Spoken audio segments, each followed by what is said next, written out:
Hi, I'm Nathan Oakley and this is video log number 58.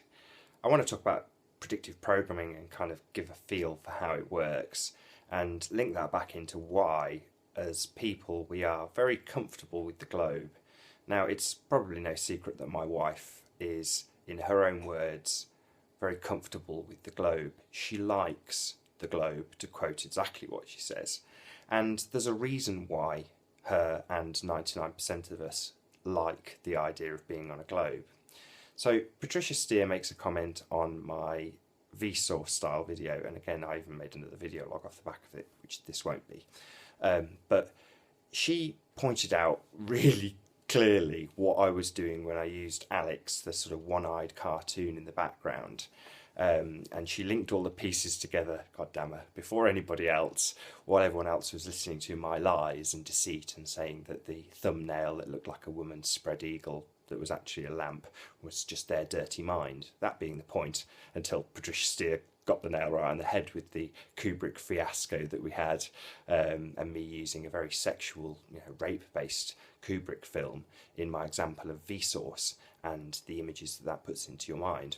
Now, it's putting those in on a subliminal level, but predictive programming is similar but definitely not the same, and the idea is to get you comfortable with an idea.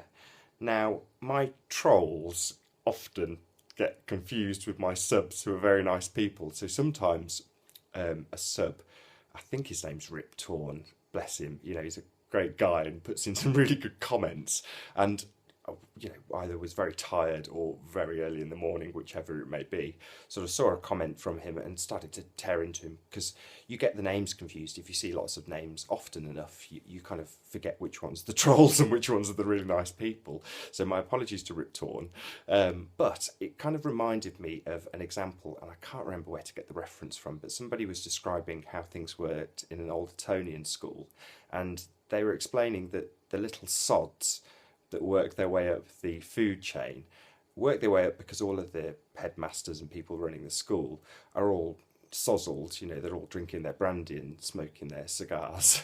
And if you see a name of a little sod often coming up, little sod being naughty little child, when it comes to them picking out somebody to be the class president, they just remember that name. So I remember Rip Torn, and immediately I just think he's a troll and will launch an attack in the same way this old Etonian would see Joe Bloggs Public's name on a form and say, oh yes, I remember Joe Bloggs, even though he doesn't realise the reason he remembers him is because he's done loads of terrible things. So it's what we know that people will go to. And that's kind of how predictive programming works.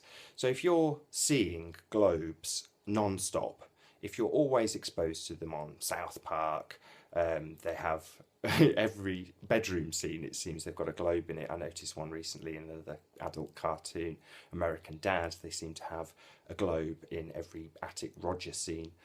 You've got lots and lots of globe programming in the films that we see. So Star Wars is just about to release in cinemas here in the UK, and everyone goes wild for it because it's science fiction, but it's science fiction set against a backdrop of reality.